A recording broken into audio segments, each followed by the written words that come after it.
I'm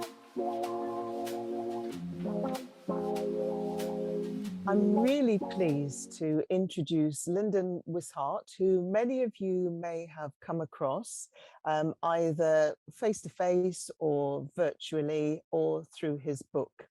So Lyndon is somebody who has actually been able to put his diabetes type 2 into remission, and he has agreed to share with us how this happened.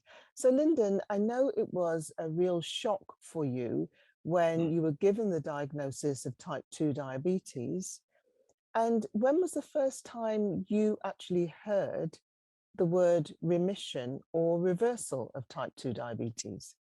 The first time is when I actually found out about diabetes. When I was diagnosed with type 2 diabetes, I didn't, excuse me, I didn't even know what diabetes was at the time. So I was in a position where I don't understand what diabetes was. So I need to ask the questions from my doctor. What is diabetes and how I became diabetic? And there's only two memories that I have of the word diabetes is when I went to see my friend's mother. She wasn't very well. Went to see her, and when we visited her, the first thing she'd done, she looked me in the eyes and she said, "Lyndon, the sugar get me," you know. And when she's Jamaican, so when they say the sugar get me, that means diabetes, and they don't say diabetes because diabetes means it's a death sentence really for many of them. That's what they're related to in the Caribbean. And the other time that I came across diabetes with my cousin Ken, he was type 1 diabetic, and he told me about how he became diabetic through type 1. And that's the only two times I ever heard about diabetes, you know, so that's where I got my information from. So when it's funny, when you're in a situation and somebody mentions something, your mind just goes into a phase of memory bank, you know, and you say, oh yeah, where did I hear that? So that's my first knowing of diabetes, you know, and sorry. And in terms of remission or reversal, is that something you were aware of, or you just knew that you wanted to do something about your type 2 diabetes? Um, I just wanted to know. I just wanted to do something about my type 2 diabetes. I didn't know anything about remission, reversing. The only thing that came into my head, how do I cure it? You know, that was the first thing, to be honest with you, because I was done some research on some websites and they said diabetes can be cured, blah blah blah. So this is why I thought to myself, okay, how did I become diabetic? Number one, and when for me, it's my lifestyle, my food. This is my doctor told me through my carbohydrates, pasta, rice, potatoes, the fizzy drinks, and logically for me, I think to myself, if these are the foods that got me to be diabetic, unhealthy, number one, I need to cut them down in my diet or find a way to reverse that so that I can go back to normal. So that was my position of remission. And as a trained chef, would you say it was easier for you to look at the foods and the drinks that you were having and do something about it? What would you say? Was that something that was a blessing to you? Something that gave you an advantage? I think so because as a chef we taste so many different foods. So we have a vast range of foods that you either like or you don't like. So with diabetes, I found a lot of fruit and vegetables that I liked, which I was told to focus on. So those things I focused on mostly. I loved my beef, I love my lamb, I love my chicken, love my pork, everything, you know. But it came a time when I really had to cut back on all of those things because what I realized with the meat, especially the red meat, it used to make me feel bloated after eating it, you know. So on this journey, you find yourself uh, more about your body, you know. So as a chef, I was more conscious of what I can be eating, what I shouldn't be eating. But as a chef cooking for your clients, you know, you got to taste the sauce maybe five, six, seven times before it gets to that table. So that's one of the downfalls of being a chef. You got to taste foods all the time to make sure it tastes right uh, for the table, for the palate, no matter what it is. You get, and after a period of time, you know what kind of foods that you like or you don't like, and the flavors as well. So you make a combination of those. So this is why when I talk to people about foods, I can help them to guide them to mix certain foods together, to make them feel like when they eat something, especially as a diabetic and you're reversing it, eat what you enjoy eating rather than just eating foods for the sake of it.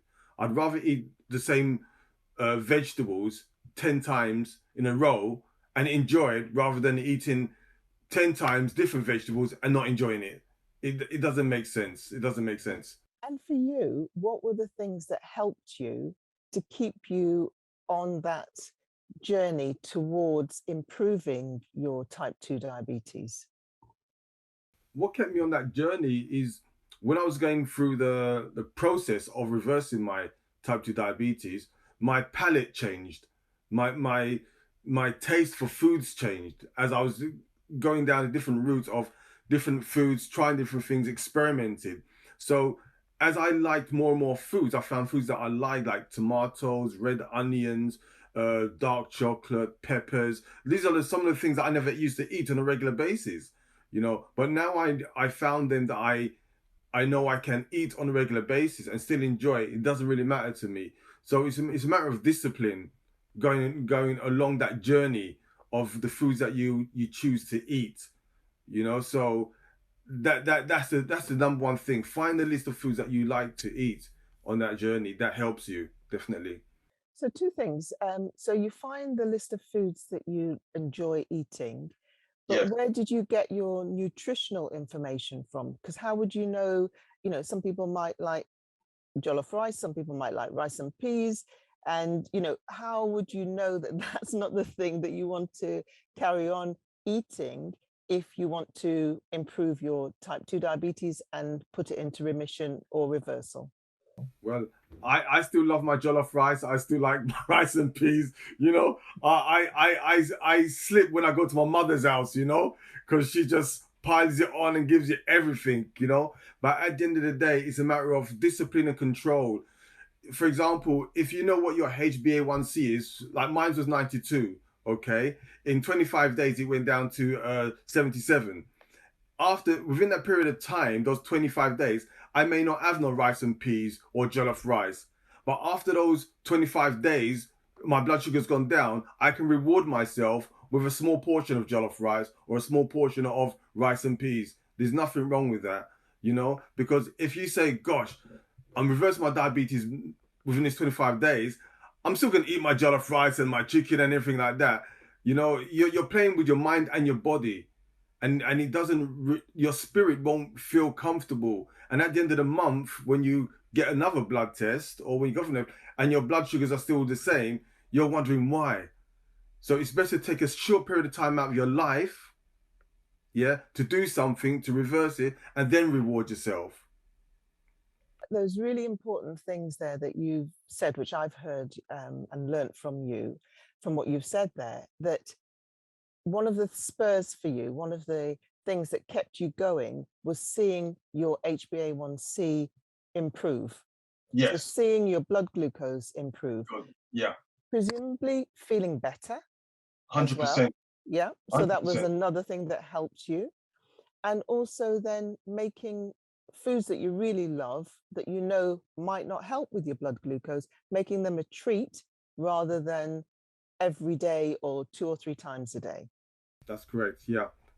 What it's amazing how when you cut down on certain foods, how you feel better rather than eating lots of foods and making yourself feel better and tired and lethargic. You know, one of the things that happened to me on my journey, I had my six pack came back, so I was exercising so much.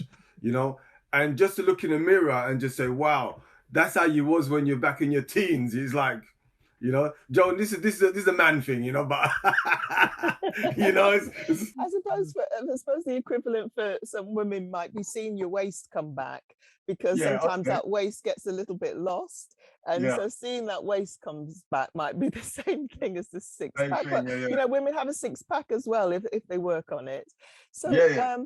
you know, I think it's really important to also say those quite dramatic changes that you made would you been able to make that without the support of friends, family? Because, you know, life happens, doesn't it? So, you know, we're going to go to weddings, we're going to go to Yeah. celebrations, festivities happen. Tell me a bit about the support from your friends and family. The support from my friends and family is brilliant, is awesome, and this is what you need. You need a support network around you. Like living in a house with children, wife, family. You know, it's hard when I decided to not eat the foods that they were eating. So at times it became a challenge of saying, okay, what you're cooking today? Oh, I can't eat that. I'm not eating that. You know, and there's days when they're eating healthy, which is brilliant. You know, some of them, they've even gone to like vegetarian. Like my daughter, she's gone pescatarian now. You know, because of what she's seeing me go through. My wife and some other members of my family, they go through periods when they start to eat healthy. They go to the gym, they do exercise and that kind of things. So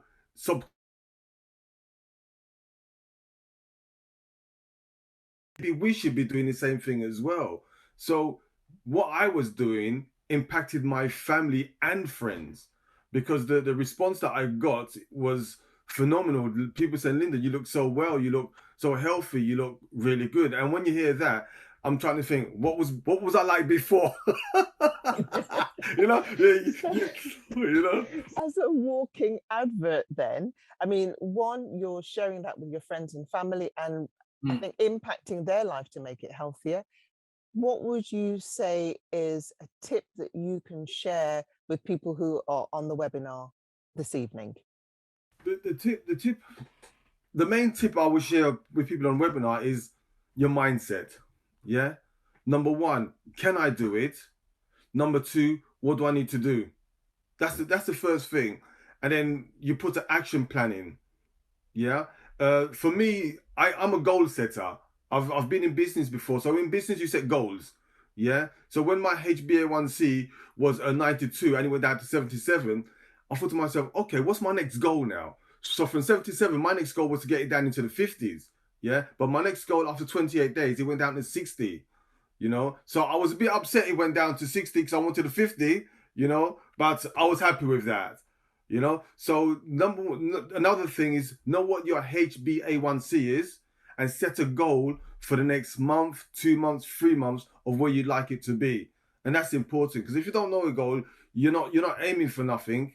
You need to aim for something, and that's critical. And then what you realize, the pins and needles have gone. You know, the blurry vision's gone. You know, the tiredness has gone. The running to the toilet always goes. Yet all the things, the symptoms that you have, slowly disappears. It does. Slowly disappears. Fantastic. So you're saying awareness. So Yes. know what your HbA1c is and know how Yes. it's reacting. Action. So then when you know that, do something about it. And then B, the benefits. So you've got AAB, awareness, action, and then look at your benefits and then let that enable you to carry on. That's been brilliant, Lyndon. Thank you so much for sharing those excellent tips and inspiring us to know that remission can be achieved. Thanks very much, Lyndon. Thank you. It's a pleasure. Thank you.